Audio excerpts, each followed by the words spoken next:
बाबू बेटा की जो पार्टी है वो पूरी तरह से एक्सपोज हो चुकी है।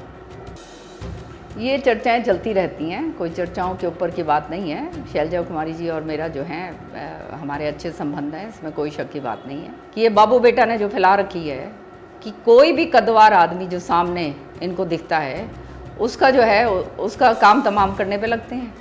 यही इन्होंने मेरे साथ करा था।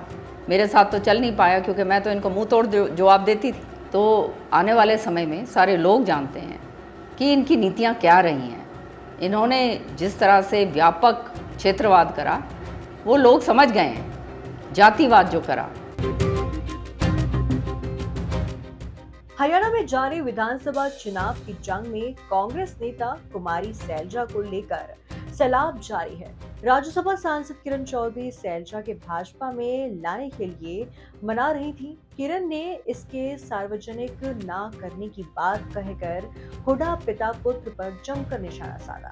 यही नहीं, किरण ने बापू बेटा के बहिष्कार करने की बड़ी मांग भी कर डाली है। हरियाणा कांग्रेस में गुटबाजी कोई नई बात नहीं, पर विधानसभा चुनाव के टिकट बंटवारे और उसके बाद कुमारी सैलजा की नाराजगी जग जाहिर है।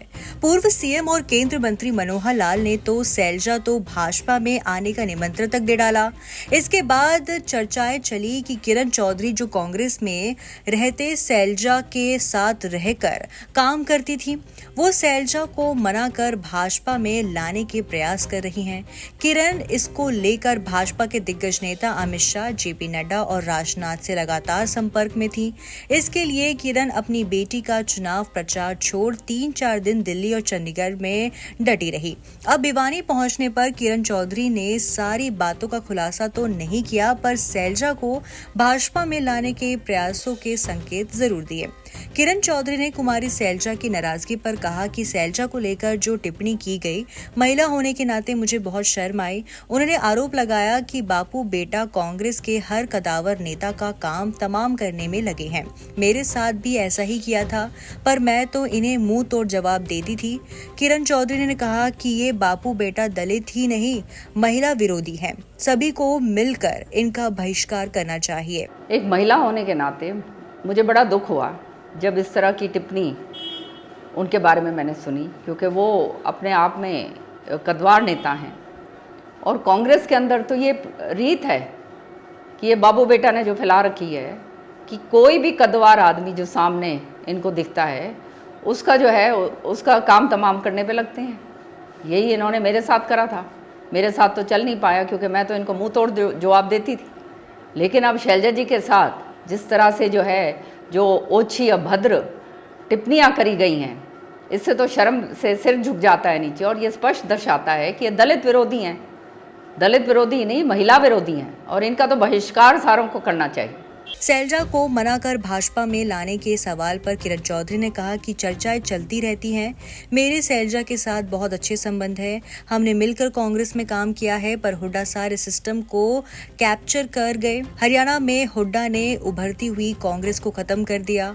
रणदीप और सैलजा को अलग थलग कर साइड में बैठा दिया। अभी भी सैलजा को मनाने के प्रयास पर किरण चौधरी ने कहा कि सभी बातें सार्वजनिक नहीं कर सकते। ये चर्चाएं चलती रहती हैं, कोई चर्चाओं के ऊपर की बात नहीं है। शैलजा कुमारी जी और मेरा जो है हमारे अच्छे संबंध हैं, इसमें कोई शक की बात नहीं है। पार्टी चाहे बेशक कहीं भी हो, संबंध अपने पर्सनल संबंध अपने आप होते हैं और उनके साथ मिलकर हमने काम करा है। हरियाणा के अंदर जो है कांग्रेस को ज्वलंत करने के लिए जो है हमने काम करा था। ये बात और है कि हुड्डा साहब ने फिर सारा सिस्टम कैप्चर कर लिया और जो हरियाणा के अंदर जो कांग्रेस उभर रही थी उसको ख़त्म करने के लिए पूरा काम करा और नतीजा आज आप देख ही रहे हैं। शैलजा कुमारी जी को एक अलग थलग कर दिया है। वहाँ पे रणदीप जी जो हैं उनको भी पूरी तरह से जो है एक इलाके के अंदर बिठा दिया है। तो आने वाले समय में सारे लोग जानते हैं कि इनकी नीतियाँ क्या रही हैं। इन्होंने जिस तरह से व्यापक क्षेत्रवाद करा वो लोग समझ गए हैं। जातिवाद जो करा वो अब आने वाले समय में लोग उसको पसंद नहीं करते। क्या माना जाए कि किरण चौधरी जो कुमारी सैलजा उनको बीजेपी में लाने के लिए अभी प्रयासरत है? जेपी नड्डा कहें, राजनाथ कहें या फिर कि अमित शाह उनसे लगातार संपर्क में कि किसी तरह सैलजा को लाया जाए बीजेपी में? अब इनके ऊपर ना ही बात करी जाए तो ज़्यादा अच्छा होगा। तो उम्मीदें हैं मैडम कि आप मैंने आपको कुछ कह दिया। अब कई चीज़ें ऐसी होती हैं जो आपके साथ बात पब्लिक डोमेन में नहीं कही जाती। इससे पहले किरण ने हरियाणा में चुनाव प्रचार और माहौल को लेकर कहा कि टिकट बंटवारे में बापू बेटा ने अपनों के साथ ही वादा खिलाफी की, जिसके चलते इन्हीं के नेता निर्दलीय खड़े हो गए।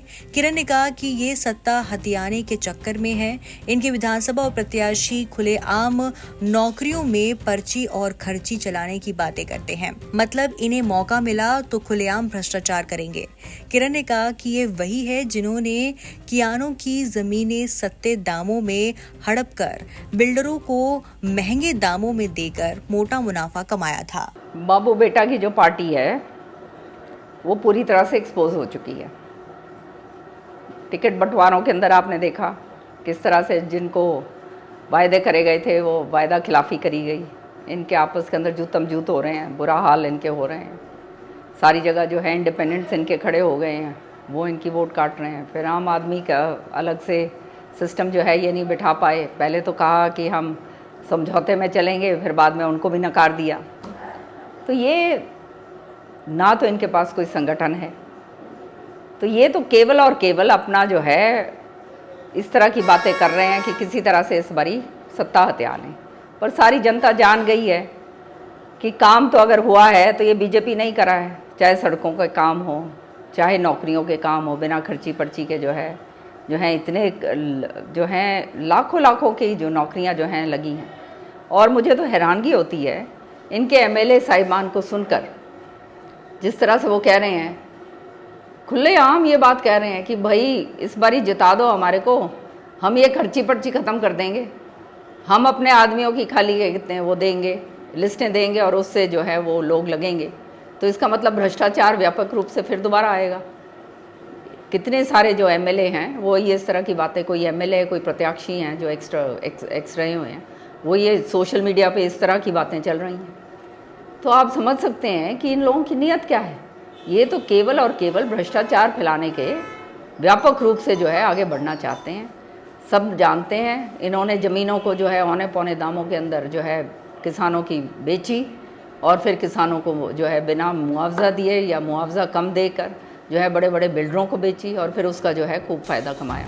किरण चौधरी और हुड्डा परिवार के बीच दर्शकों से 36 का आंकड़ा है, जिसके चलते किरण कांग्रेस छोड़ भाजपा में आई। पर सैलजा की नाराजगी के चलते किरण चौधरी द्वारा उन्हें मनाकर भाजपा में लाने के प्रयास हरियाणा में कड़ी हलचल के संकेत है। अभी सैलजा कांग्रेस के लिए प्रचार में उतर आई हैं, पर किरण की बातों से लगता है कि वो अभी भी प्रयास में है कि सैलजा को भाजपा में लाया जाए।